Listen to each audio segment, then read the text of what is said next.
welcome to Ackerman Adventures.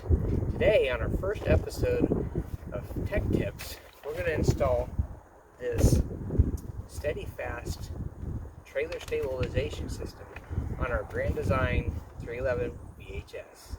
So the system that I got uses a weld-on bolt here on your existing feet. SteadyFast has a couple of different options. That one of them is it'll completely replace your feet on your landing gear to attach the stabilization system.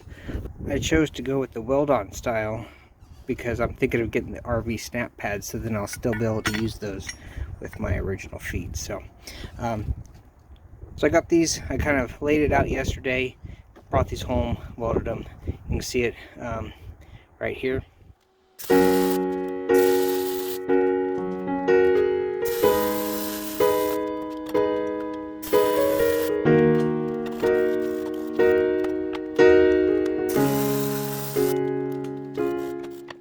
So as you just saw, I welded these bolts onto my plates for my ground control 3 system.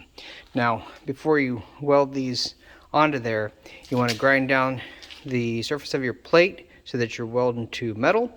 And I also ground off the zinc coating that are on these bolts so that we're not generating zinc fumes. But just need 3 of them. The way I set it up is on 3 different feet. You can do it on only 2 feet if you want to, but the way that's going to work out on my RV, I decided to do it on 3. So first step is to go ahead and put these back on the trailer here. Basically, this system is designed to help triangulate your stabilization system to make it even more stable. So it has a couple of these bars, and you get them all adjusted, and then over here there's a couple of these large wing nuts that allow you to lock it in. So basically, to install them, you clamp them onto the feet, or bolt them onto the feet, and then bolt these onto the frame of the trailer, and that's about it. There's detailed instructions that come with it. It has a bunch of pictures and stuff, diagrams, so the installation should be fairly straightforward. Alright, so we're here under the trailer.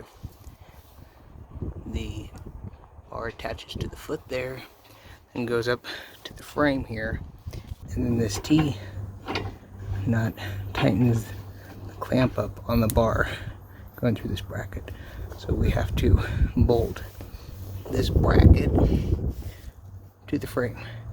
They give you a drill bit and some self-tapping screws to do that with. So that's our next step. I'm going to disassemble this a little bit.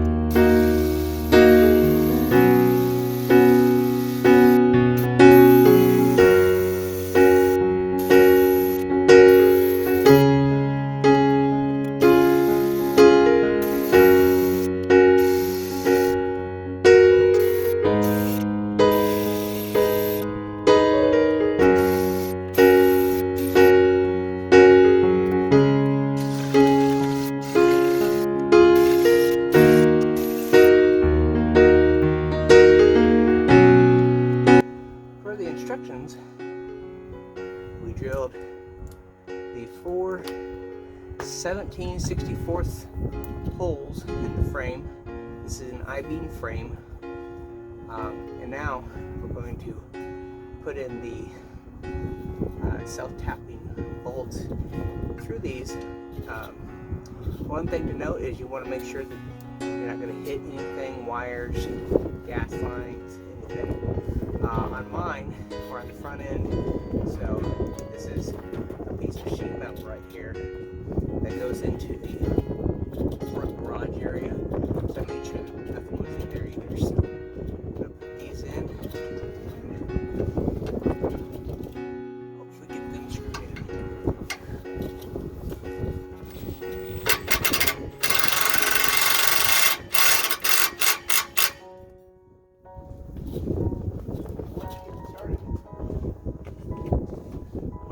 started, you can spray them down with a little bit of lubricant.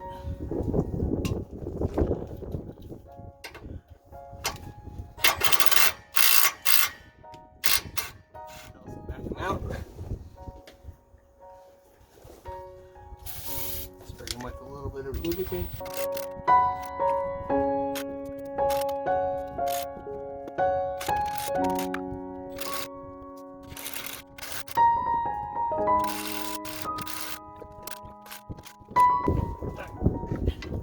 Now we're going to put our bracket in. We're going to put locking washers on these tapping bolts.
You want to tighten this locking nut so that there's just a couple of threads showing.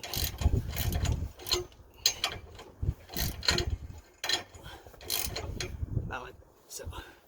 You can still loosen it, everything can slide. But you're not going to lose your handle here. Alright, now we kind of got this all installed. Got to put a nut and a washer down there, and then you can see these two lock nuts or lock bolts. So you exercise it, lift it all the way up and then down and stuff, so that you get those in the right position, so that this bar overall is the correct distance. One thing to note is in here, these are my two bolts. So this is a sheet metal that I drilled through, as well as the frame there, and actually coming through the second piece of sheet metal here, it stripped out the holes in the I-beam, or it probably stripped out the bolts actually. So I'm going to get some different bolts and replace those with some nuts. So the reason why I'm going this orientation is because I got the battery box that hangs down over here, so I didn't want to have to mess with that. And so then the next bar is going to go from this foot to the frame back this way. Alright, so basically you install the other two brackets onto the frame. Very similar. I'm going to do that.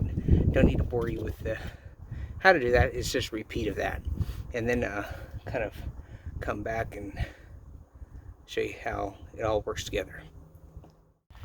Alrighty everybody, we got our SteadyFast system installed. So like I showed you on this first one, installed that bracket up there. 4 holes go through the frame, and we do that 3 more times. So the first one here triangulates left to right, and the second one goes front to back.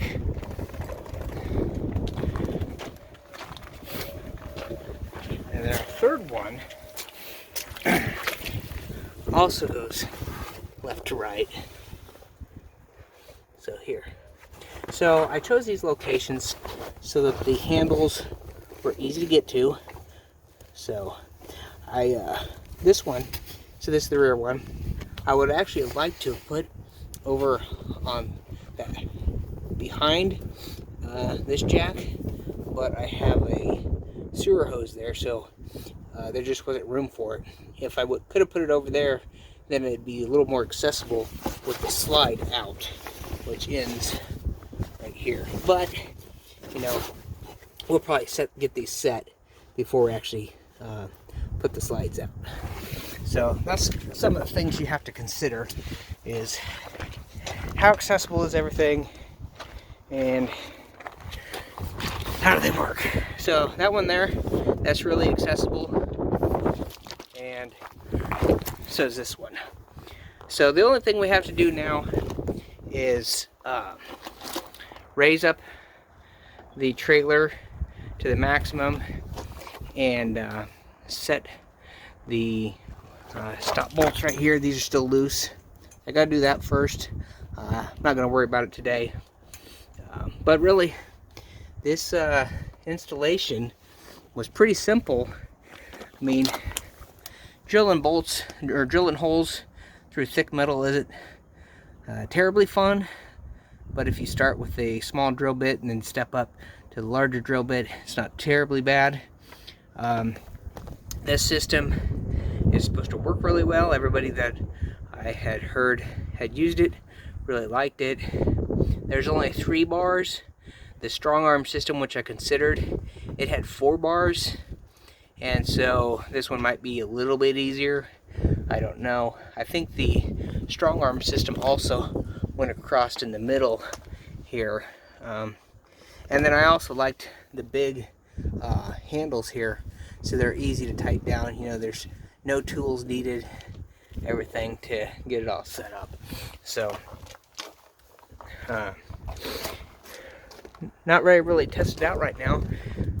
It's February, so it's in Kansas, but hey, it's 65 degrees out today, so I'll gladly spend some time outside today working on the trailer. We're taking our first trip with it in March for the year, and hopefully we'll have some little bit of testing on it then, see how it stabilizes it and everything. But yeah, pretty satisfied. If you like the video, we're going to bring you more trailer, RV upgrades and repairs and stuff. As we come across them, we're going to share our adventures and our travels. So like and subscribe. Thanks a lot.